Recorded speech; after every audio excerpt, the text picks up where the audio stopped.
I don't think I've ever been to a academic symposium that is better than this. This is the best one I've ever been to. Yeah.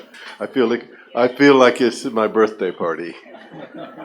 So thank you so much, all of you.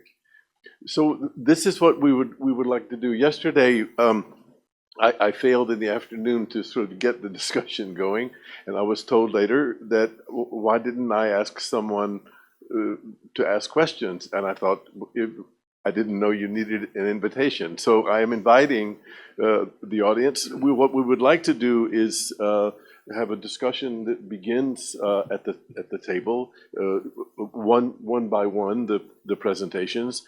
And then very quickly start to add to those initial comments, and ask the audience if you have comments or questions to join in. So you're hereby invited. Roemer, may I ask you to start us off maybe with just some few comments on Young Ho's presentation, and then Kai. Oh, no, and then I guess Ying, if you would come in on Xinggang's presentation, and then Kai on Yichun's. Yeah. Thank you, Michael. Meneer Meertrum, yes, thank you very much. I should almost eat it, right? Now, I was not so familiar with contemporary Chinese architecture. I saw it in the browsing through the magazines, but it has really been a great opportunity to really see the work now up close, being presented, and having more time to precisely look at it. And a lot of thoughts and ideas come to my mind because there is really something unique, I think, in the work and the quality of the work. And we have heard the term which is going around about critical pragmatism. I think that was a good beginning, but I think it doesn't at all cover, I think, the quality and the richness of the work we have seen this morning. So I try to wrap my head around what is it. So on the one hand, it made me rethink this idea or the difficult question, what could it be to be modern? So the question of modernization is going on. Technological innovations are going on. It also produces a lot of ruin and disaster, but still we have to find another route. And so how to deal with modernization processes? And of course, China has tremendously modernized in a new kind of way. So it also makes me think about the question which Jürgen Habermas at the time raised. The modern project is not finished. So how can we continue to build a better society for all of us? And what would that mean? What are the criteria for modern project, in fact? So we see also in Germany, for instance, there's a new group of scientists, I think last year, forgot now their names, but they bring forward again that question of a new enlightenment. And for instance, they talk about a new sense of reason, technology in that sense, a new idea of tolerance and diversity. So they rethink the modern project of enlightenment, or perhaps a social project in the current conditions. So what could be the new vision? And related to that is another German researcher, and he's called Rosa Hartmann, and he uses the word resonance. And resonance means for him against alienation. So you can say that the big global architecture we have been confronted with all over the world, we can call it Americanization, but there is a lot of ideas of America, but the big global, universal, big corporations, skyscrapers we see all over the world. That also happened, of course, in China. But I think there is a kind of answer if you start to think of interrelated systems of resonance, where on the vertical, the horizontal, and also the diagonal reality starts to interrelate. You get a kind of resonance between the things. And for me, I started to think that there is a kind of very intriguing resonance of a lot of realities which also happened and have been learned and are present of China. I see in these projects occurring. So, and that makes me think that the architecture we have seen is not so much frontal, it's not just representational, it has a presence, it represents itself, but it's very layered and interrelated always. And I think it's very welcoming, but it's never absolute. It's not about architecture itself, but also the craftsmanship of the material. It's in a way, it's about making the route, making your life by walking, and all the functions interrelate. And I also think that critical regionalism is not right, because the definition of the region in Chinese architecture, what we have seen is more maybe a durable history of type, which comes back in a new form, which is not just regional, it's also somehow universal. And I find it also very interesting that a lot has been learned from Western architecture, but then comes back into China and then is reworked through tradition. But the tradition is not just site and classical material, it has another abstraction. So for instance, in the last example of the tiles, which did become in the modernization of China a kind of image of modernization and hygiene. So it is a history, a present history which is there, but then it's reworked. So there's a very interesting reworking of all kinds of influences to arrive perhaps as a new sense of modernity, which is, I think, more of a resonance than a kind of alienating effect. Now it sounds very abstract and unfinished, but I think there is an incredible richness in the work. And perhaps I like to ask the first question, actually, how do you think about this notion of, or what did you learn of modernization? And how do you believe this modernization informed you, but also arrived at maybe an other world which we are not yet familiar with? I think an other world is arriving.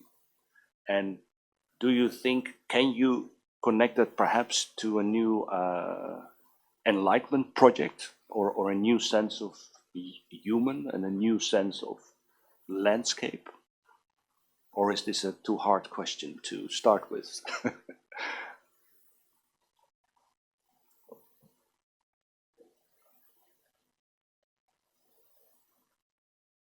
Yeah, yes, it is a hard question. However, it is. Oh, I forgot eating the mic. So I okay. However, let me give you probably my encounter of these isms in a snapshot. You may find also pretty interesting. I entered the architecture school in Nanjing in 1978 in the spring, because right after the Cultural Revolution, nothing was normal. So I didn't enter the university in the fall semester, but rather the spring. And then our teachers wouldn't really use any word that would associate with ideology. So actually, we didn't know there's such thing of classicism, and we found it out, because it's there. The School of Architecture building looked like a little Greek or something temple, and then so was the big auditorium and so on. They were all classical buildings designed by architects studied at University of Pennsylvania and then came back. That was the first year. So discovering classicism. So the following year was discovering modernism. So we heard there were some fresh new energy in West architecture, Mies van der Rohe and Le Corbusier. And then next year we realized they were already dead. We didn't know. They were not new. They were. And then postmodernism hit. I was there only for 3 years, so it's just one ism per year. And I went to the U.S. I was not on either coast. I was in the Midwest. I was in a town called Muncie, Indiana, and the university called Ball State University. And then the teacher who influenced me, his name is Ronnie Place. Do you know? Yeah, from AA. He's at this very moment in Hong Kong. Yeah, he was sort of touring the United States. Some Europeans, I don't know, developed quite a fascination about the America, not only New York, but the Midwest landscape and all that. He's actually South African English, and he's one of those. He wanted to see the real America, and then he introduced me to the real modernism, because mostly about art rather than architecture. So I learned Marcel Duchamp, a lot of them, and Max Ernst, a long list of names. And I think that stayed with me actually until today. So my sort of framework of reference for art still is that today. Donald Judd, and later on in the U.S. However, for architecture, actually for art as well, simultaneously, I also had a dose of early Renaissance. This is older stuff, and the early Renaissance paintings. As you can see, the Antonello da Messina.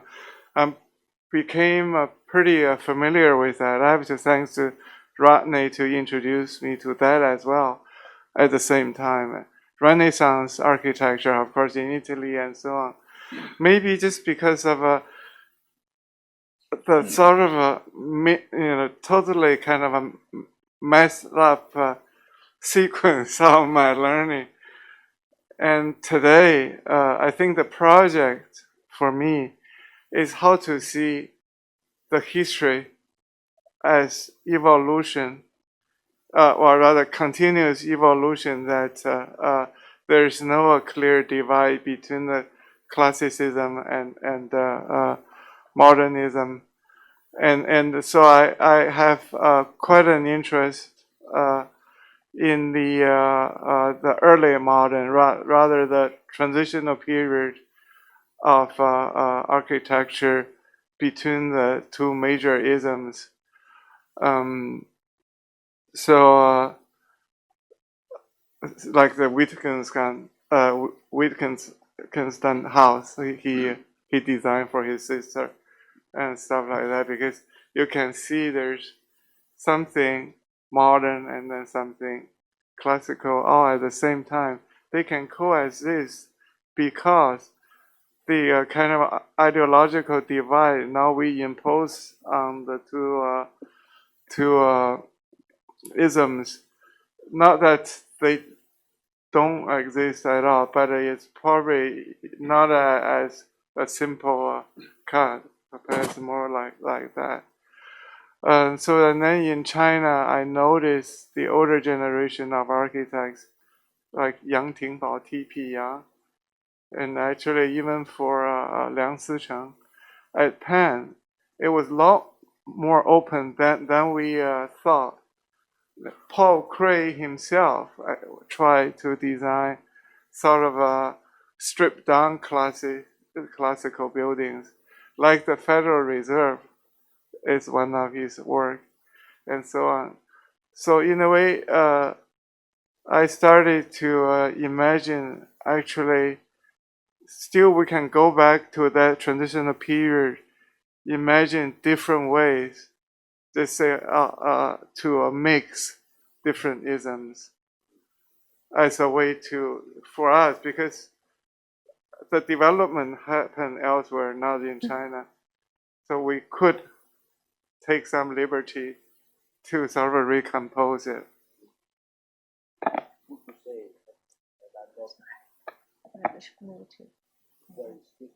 We need to move to the. I have to press again. Okay, sorry, excuse me. Because what I find very revealing and of a very high quality in your work is that the frontal image of classicism is almost disappearing.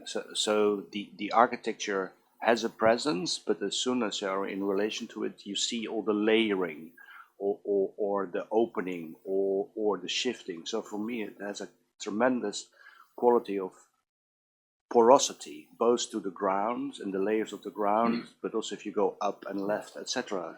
And that for me is the opposite of classicism, but this is a very, call it gentle or a kind of lightness, which is very present, very precise, but it is never saying, this is me, this is the architecture which should speak first, but it is very related to how spatially the programs intertwine, the landscape, etc. And I find that quite unique, and I see in all the three presentations that kind of what you could call, and I think it's the wrong word, you can call it lightness, but it has a very strong presence in the way it, for me, opens up a lot of dialogues with a lot of realities you can experience through your senses. And that's for me is the opposite of postmodernism or classicism, which is very frontal and very much about itself or a quick message. Let's get another comment out and then. Yeah, I do. Okay. Since I have many comments, so I prepared a draft to ensure that my comments could as brief as possible. I would like to discuss 3 points. First, I think instantaneous Arcadia not only represents but also performs materialistic historiography. It engaged with the ruin as a site of history, highlighted the ephemeral nature of progress, unveiled hidden histories and multiple time layers. It makes for good contrast with Dayuan Hutong.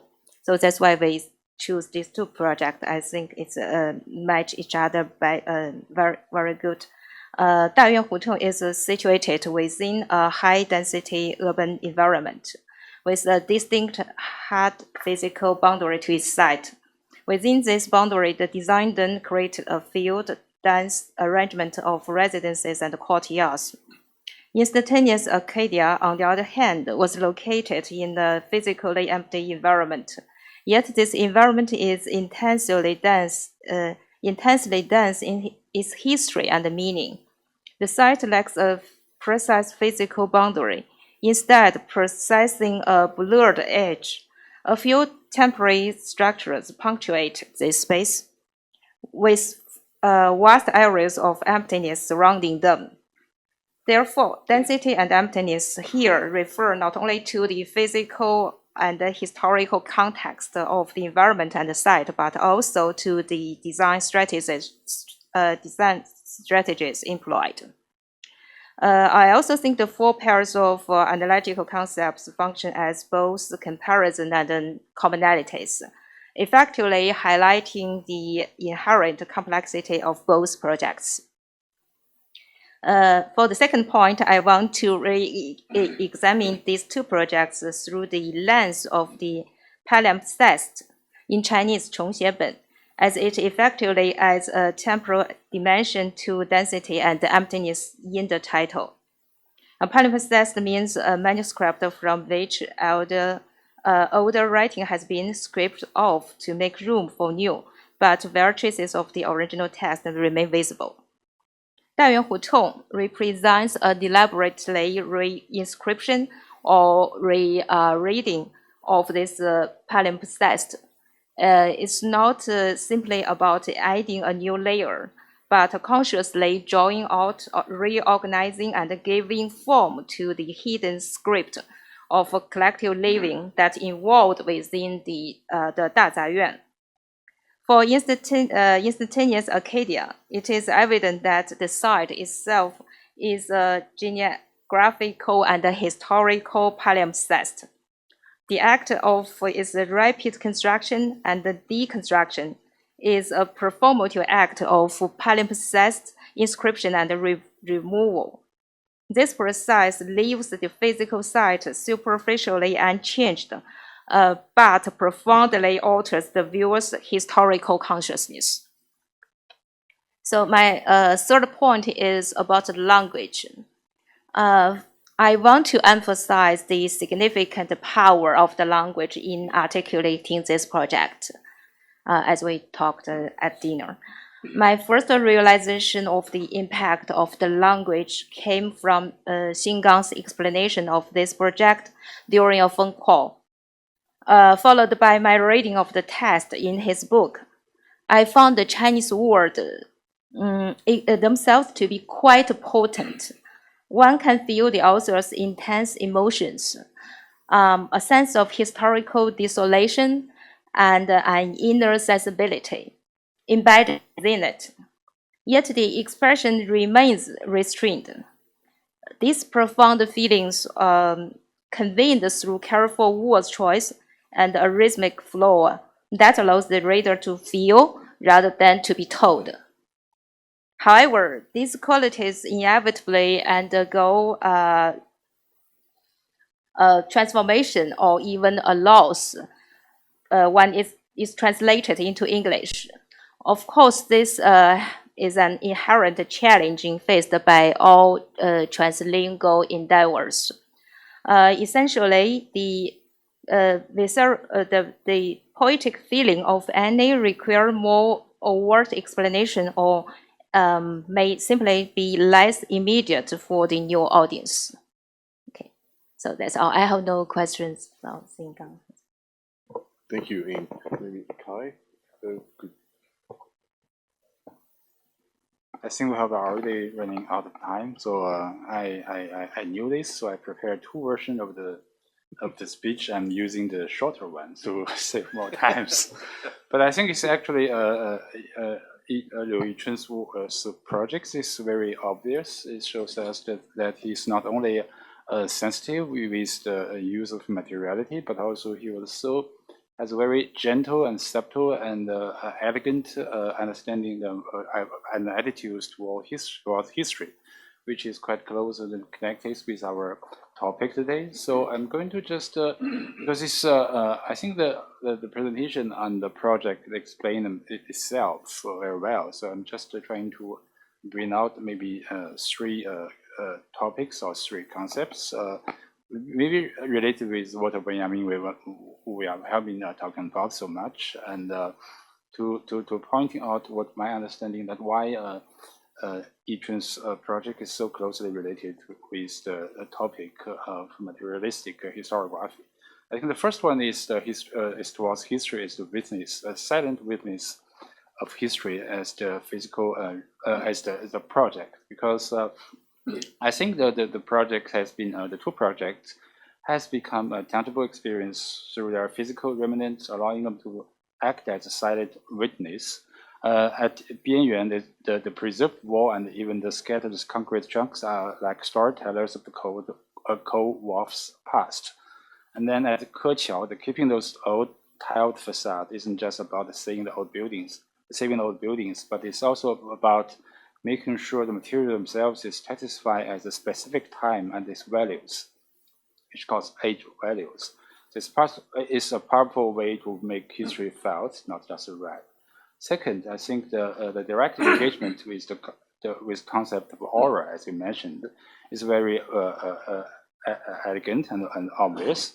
But it's not only about the 边缘, but I think it's especially more meaningful with the Keqiao project with the ceramic tiles. I think that the tiles, ceramic tiles, everyone in China knows about how it means to everyone because everyone just hates it and no one likes it. But in the project of Keqiao, I think it's realized a kind of situation that it became kind of defamiliarized and put into on the table, so everyone can look at it in a new perspectives. So this is something I think is really brings something new of inventing a new materiality with the old materials, and also at the same time to cultivate it and make aged value, not as we are looking at something Asian, but we are looking at something more present and finding out the way to re-look at it in a way. So I think the last one, topic I'm going to take out is about dialectical images. I'm not going to say too much about it, but it's very it's just shows us kind of complicated attitudes toward history that we are standing at a certain point, and the past and the future. It really condensed, and we see it in both this project and the feeling, the attitudes that was there. And finally, I didn't have a chance to go to Keqiao now yet, but I have been to 边缘 a lot of times. I think the English translation of the title, Riverside Passage, is kind of showing one aspect of it, but I like the Chinese version of the name, which could be translated as the peripheral garden. I think it's even better to show us the connections as the past and the present and the future. It's kind of my personal experience is if you go into the project, as last time when we went together, I explained this to Michael, that it provides a kind of frames that framing your visions into like a scroll reading of the existing surroundings. It's just like what we saw in the video, in the last clips of the videos. It's kind of the roof and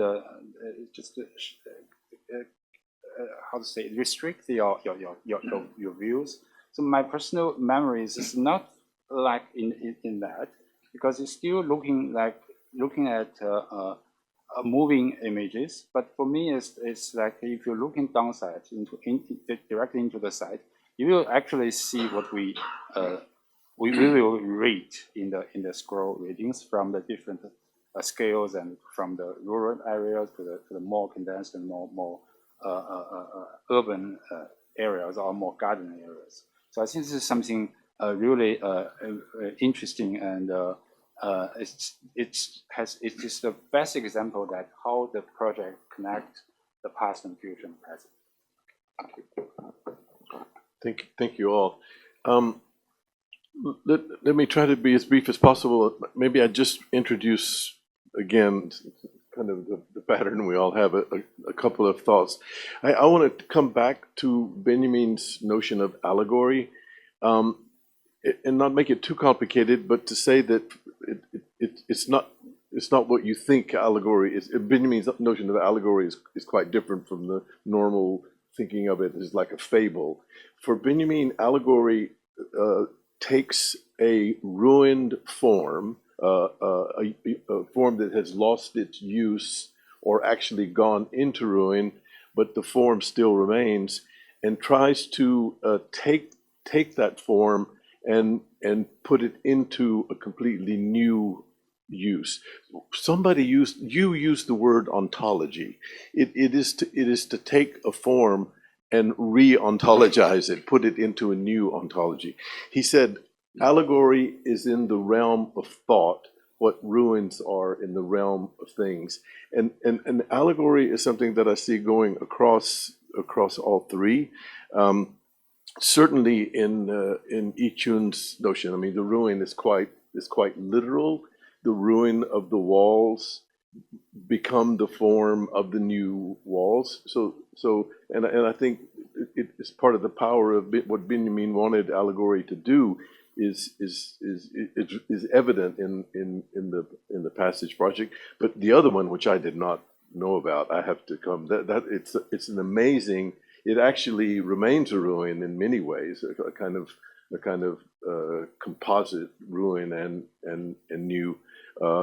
And even though with Xinggang's project, I want to register something that's obvious, but I think it's difficult to articulate.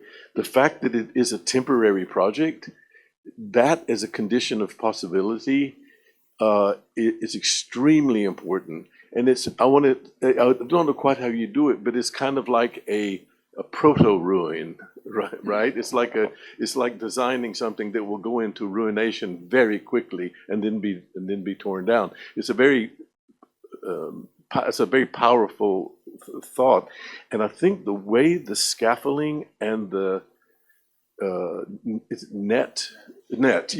way the scaffolding and the net work in that site, and the video really showed this. It's like a painting for me of Shitao, though I don't know Shitao so well.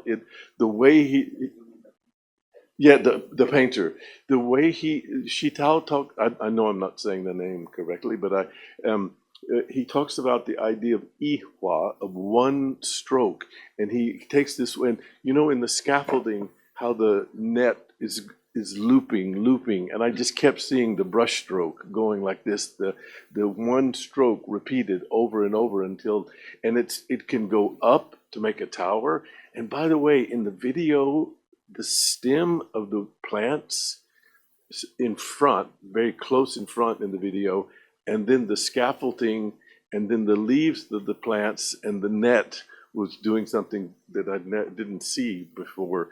And I really think that this idea that when the condition of possibility is imminent ruination, that becomes an allegory in the sense that is to put something in place like these pavilions is making new conditions of possibilities out of what seems like I think the idea of the allegory in relation to Benjamin, I think, is very sharp in the rune. But we know from Benjamin there is a kind of left, like a lot of progressive thinking is a kind in a state of melancholy. Sure. That the project of enlightenment or modernism is somehow lost, and that although in the past and the runes you can find new traces of a possibility. What I think, and that's why I raised the question, what could it be modern, is that somehow in the work I see, in all those work, the traces of maybe the quite recent rune of fast modernization is not only there, a remnant, yes, but the way it's reworked to Chinese traditions of perhaps the montage or the sensual or the palm incest, that actually I find it very optimistic and full of opportunity. And that's what I mean, the lightness. So it's not the darkness or the blackness of we know from the From Benjamin. from Benjamin, but also in the Pyrenean runes, that was a kind of nostalgia of the past. I think it shoots to the future somehow. And that I find very interesting. And that's also present in Benjamin's passage work, of course. There is an opportunity, but that was just a footnote. Sorry to. So, and then I'll complete. I want to add one more twist. I try to do it quickly. In part of the discourse of Benjamin, and this is very, very recent. There's only a few scholars starting to do this. Because the word allegory seems very old-fashioned and very open to misunderstanding, they're starting to use a new word, allographic. Literally allographic, graphic, which is the same graphic of historiographic. It means writing. Allo means other, so it's literally other writing. And I'm thinking of Youngho's projects. But what allographic also happens to mean in the scholarship of calligraphy or in general Chinese characters, because Chinese characters have in a way infinite possibility of variation and still be the same character, allographic means the study of the repetition and subtle variation of characters. And when I see those 9 square and 4 square grids go through permutation after permutation, and I happen to know what's the hotel, something like He-Man, or what is the hotel project you did where you start with the courtyard and it was a process where he put Chinese characters in each courtyard to as a sketch of character, and then the character was the inspiration for how to develop the courtyard. That is literal allographic. So I want to blur allographic and allegory because I think it's a very particular, maybe even Chinese way of thinking because of the way Chinese characters work. And in calligraphy, the whole point of the calligraphy is to have your own character to bring out certain meanings, as I'm understanding. So anyway, what I'm trying to say is that I believe if we had more symposium, we could begin to find, and the point is not to find commonalities, but the point is to find there is a way of thinking that I don't think has ever happened. It certainly hasn't happened in Western modern architecture, but I don't think it's accounted for in the recent Chinese architecture that these issues of ruin and reuse, not taken literally, but ontologically, and this idea of allographic as these patterns of kind of infinite variation, it starts to come together in a I think a really promising way. It's yes, please, yeah. So sorry, I know that we are out of time, but I want to say, yesterday we talked about the Peter Eisenman, Benjamin, the Western, cultural criticism, and also it seems it's very different from what we see today, the Chinese contemporary practice. But beyond maybe this is a little superficial analysis, or comparison, but I want to say that through my observation, there's a common thing between Peter Eisenman and several of the colleagues we see here.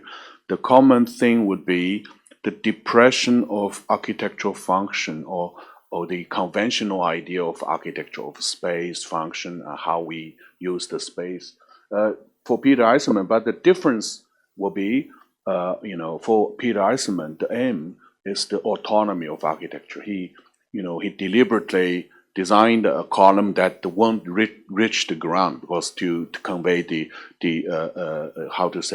spreading of the weight so he thinks that what is important for him is the kind of a linguistic kind of structure. So economy is not something that it's to convey the weight to the ground, from the ceiling to the ground, but actually it's just an element or a part of the very core structure for architecture. And but for our Chinese colleagues, the same thing, depression of architectural function. Kai mentioned that he thinks it's the riverside passage is maybe rather than using the riverside passage, he prefers to use the riverside garden or peripheral garden. So I think for Liu Yichun, as I wrote in the review in his books, I think he didn't want to mention any functions for the building. So this garden is a function. So he wanted to depress any function to look for a reappearance of the materiality. So in Xinggang's project, the ceiling is actually an installation without any function, and also in the riverside passage, and also for the Keqiao, through the presentation of Liu Yichun, he didn't mention what this room is used for. He just, talked about how we make, the rune. So the common word that used by the two architects is rune. Rune is something is the reminiscence of architecture, but it's architecture deprived of function and usage. So it's materiality. It's brick, tile, garden, the stone or concrete, but without any functional referential point. So I think it becomes a mere object of aesthetic reflection. So it happens both in Xinggang and Yichun's project, from my observation. So I think this might build a bridge for us to understand the common way of doing architecture and differences in Peter Eisenman, what we mentioned yesterday, and what Benjamin's allegorical ontology that you were just talking about, and also the contemporary practice here in those two gentlemen. Yeah. And before we turn to the audience, just to come back to Duchamp, because it's interesting. Young Ho wasn't here yesterday. Duchamp came up yesterday, and I want to this is more for the younger students, not to think of none of this is retro. All of this is going, as Roemer said, is going forward. And the loss of use of the object. Of course, the urinal is precisely a ruin in that sense as well. It has lost its use, and yet it has opened up conceptually a completely new definition of what is an art object. So this is this is not nostalgia or going back in any way, this idea of ruin. So, Michael, can I just add one thing? I think there is nostalgia, but in the manner of Blade Runner. Only. Okay, good. Blade Runner was our generation's anthem, right? It was like, okay.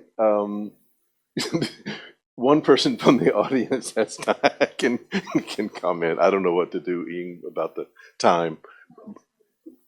We can.